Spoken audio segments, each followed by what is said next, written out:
Mudando de assunto, a Prefeitura de São Paulo pretende atrair para o Carnaval de Rua da capital 15 milhões de pessoas. A gestão do prefeito Bruno Covas está otimista. A prefeitura prevê número recorde de blocos de rua e também de público no carnaval neste ano.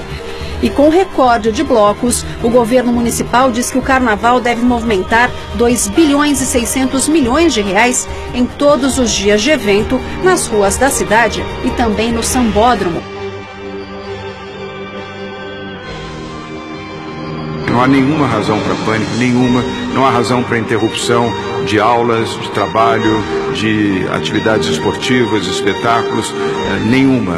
Cada país, cada região tem circunstâncias distintas. O que acontece na China, na Coreia do Sul e na Itália não é necessariamente o que vai se reproduzir aqui.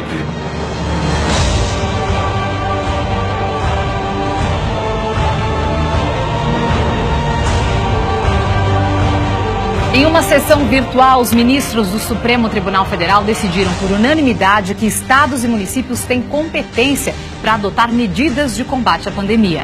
Os ministros decidiram por unanimidade que governadores e prefeitos podem estabelecer medidas contra a pandemia, como definir quais as atividades que serão suspensas e os serviços que não serão interrompidos, sem a interferência do presidente da República. A decisão de Alexandre de Moraes atende a uma ação da Ordem dos Advogados do Brasil.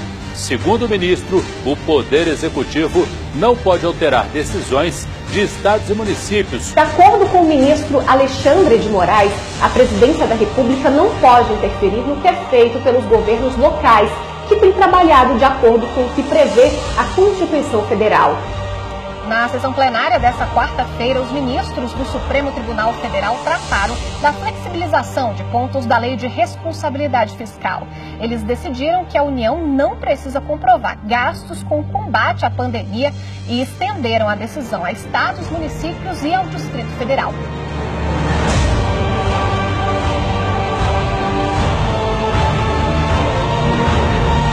O presidente Jair Bolsonaro anunciou agora à noite 5 bilhões de reais para o combate ao coronavírus. O presidente disse que vai assinar nesta sexta-feira já a medida provisória liberando os recursos. Esses 5 bilhões de reais serão utilizados na atenção primária e hospitalar e devem reforçar essas ações contra o coronavírus. Serão mais 16 bilhões de reais para que estados e municípios invistam em ações de saúde, como, por exemplo, a compra de equipamentos e remédios. Até agora, a União movimentou mais de 200 bilhões de reais no combate ao coronavírus. O Ministério da Saúde, ele está liberando 13,8 bilhões para estados e municípios destinados ao enfrentamento à Covid-19. Não foram considerados para municípios 11,3 bilhões de reais e para os estados 2,5 bilhões de reais.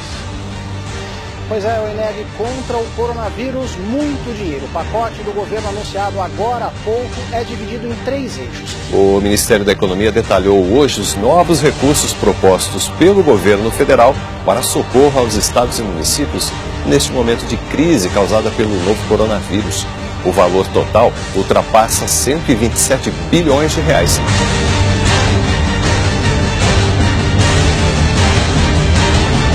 Em apenas 2 anos de mandato, o governador do Amazonas, Wilson Lima, do PSC, pagou quase 7 milhões de reais do dinheiro público pelo serviço de uma empresa de táxi aéreo. A maioria dos contratos foi assinada sem licitação. Entre janeiro e fevereiro deste ano, um jato de luxo foi alugado 2 vezes por R$700 mil. Em Cabo Frio, no Rio de Janeiro, a Polícia Federal, com o apoio do Ministério Público e da Controladoria Geral da União, cumpriu hoje uma operação contra um suposto esquema de desvio de recursos do combate à Covid-19. O governador do Amazonas, Wilson Lima, do PSC, foi o principal alvo de uma operação da Polícia Federal com autorização do Superior Tribunal de Justiça. A Operação Sangria investiga superfaturamento e desvios de dinheiro na área da saúde. A Polícia Federal chegou a pedir a prisão do governador. De acordo com as investigações, o grupo criminoso instalado dentro da Secretaria Estadual de Saúde do Amazonas se prevaleceu da calamidade pública para obter ganhos financeiros ilicitamente. Para isso, segundo a PF, os criminosos contrataram uma empresa de vinhos para fornecer equipamentos hospitalares superfaturados para o hospital de campanha. É a segunda fase da Operação Sangria. o ex-secretário de Saúde do Amazonas, Rodrigo Tobias, foi preso. Os agentes também fizeram buscas no gabinete do vice-governador Carlos Almeida. O vice-governador ele tinha ingerência e influência direta nas decisões da pasta da Secretaria de Saúde. A operação, só para refrescar a memória, investiga fraudes na compra de dezenas de respiradores. O vice-governador do Amazonas foi alvo de uma operação da Polícia Federal contra desvios de recursos na compra de respiradores durante a pandemia. A Polícia Federal deflagrou hoje a primeira operação que investiga o desvio de verbas para combate ao novo coronavírus. A ação foi na Paraíba. A Prefeitura de Aroeiras, cidade com 19 mil habitantes e nenhum caso de coronavírus registrado, gastou mais de R$270 mil para comprar 7 mil livros e cartilhas educativas sobre a Covid-19. Os detalhes da compra apontam para o superfaturamento de 300% em relação ao preço de mercado.